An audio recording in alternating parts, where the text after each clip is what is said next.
Our immigration system has been unmanageable and ungovernable. Our borders are certainly unmanageable. When people can just walk over the border and not identify themselves, and hundreds can do that, and thousands can do that, and I don't know, maybe hundreds of thousands, probably 12 million illegal immigrants in this country, about half of them probably came in that way. That's a lot of people to walk over your border. We can end illegal immigration. I promise you we can end illegal immigration. That was Rudy Giuliani today taking a tough stand on illegal immigration. Just last weekend, GOP rival Mitt Romney accused Giuliani of making New York a so-called sanctuary city for illegal aliens while he was mayor.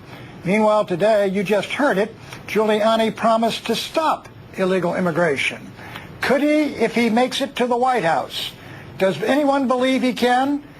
Or will he truly try? Should he even get there?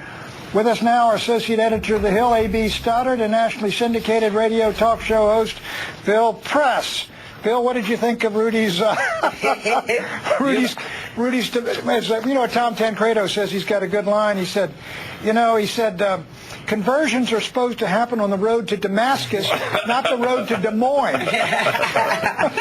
That is a good line, and your sister probably wrote it for him. Oh, no, that's his own. But look, I don't know if you have that earlier speech of Giuliani when he was mayor of New York. I do, and we're going to read that in a second. But I was just going to say, I mean, the more I see of Rudy Giuliani, the more I like him, because he's pro-choice, he's pro-gay rights, he's pro-gun control, and he's pro-sanctuary for undocumented workers. I mean, he's my kind of a Democrat, except he's running for the Republican primary, and I still don't get it. And I think once he's better known in the primary states, that his numbers are just going to tank. But I will say, he stayed, I mean, Bill's exactly right. The guy's pro-choice, all that, and he's pro-illegal immigration right there in New York, very proud of it. I'm going to put up a quote here in a second. That was yesterday. That was, well, I mean, how do you get it is, I mean, he's not the only one. It is shameless. But the flip-flop thing that's going on in the Republican field is, it's now, like, you have to be a flip-flopper. It's Indian summer. Everyone's flopping all over the place, and they don't really pay for it, I don't think, in these poll numbers. Rudy certainly doesn't. He's at 38%. He has to do this if he ends up. And if he can, he has to do it in the primary for the base voters, and then he has to do it for the general. If he ends up against Hillary Clinton, and he is pro-choice, and he is pro-gay rights, and he's soft on these issues that are traditionally Republicans are not, he actually stands a chance to pick up the border first crowd and a lot of independents and some Democrats who don't like Hillary Clinton. If he can survive the primary, being called a flip-flopper like all his Republican friends in the field, he has to do it. Let's put up. I have to say, to be called a flip-flopper by Mitt Romney. Look, when you talk about flip-flop, let's put up what Rudy said in 1994. Let me read it. Some of the hardest working and most productive people in this city are undocumented aliens. If you come here and you work hard and you happen to be in an undocumented status, you're one of the people we want in this city. You're somebody we want to protect.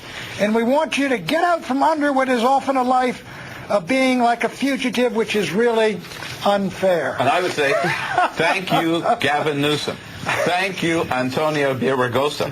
Right. But Rudy Giuliani running for president as a Republican in 2008. Let me tell you, I'll tell you why he's doing it. Romney is drawing blood on him with this charge. Sanctuary City, and frankly, what's that fellow's name? Jose Carranza, really lovely piece of work, the fellow in New Jersey, charged with putting those African-American students up against a wall and shooting them. It's alleged that he did it. Yeah.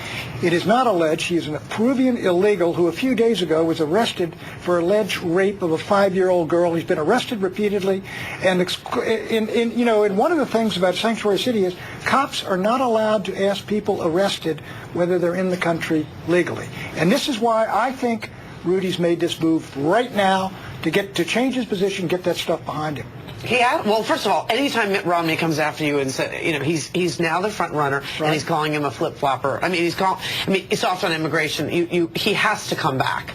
But even if Mitt Romney didn't make this charge last week. I think that the time is of the essence for Rudy Giuliani to position himself before Fred Thompson comes on the scene as tough on the border. He's got to get off. He's got to get off his position on immigration. That's all there is to it. Yeah, that's right. And I don't think it's fair to equate. And I'm not accusing you of doing that. But I don't make the point. You cannot equate all of the undocumented people living here with this murderer. Almost all of them come here to work, no doubt about it. They're good people. They have broken the law. They're good people. But I think with Rudy Giuliani, I understand why he's doing it. The question is, does he really have any credibility? Because really what he's saying is, do as I say, not as I did. I mean, he was mayor of New York. He was in a position to crack down on illegal immigrants then, if that was his policy, and he didn't do it. So I don't think he's believable on the issue. I think Romney scores big on this issue. I think Romney and Tancredo and the others will keep going after him and not let him get away with it. I really do. I mean, that's what I would do. If McCain to kick around anymore. Maybe they'll get him back a little bit. Okay.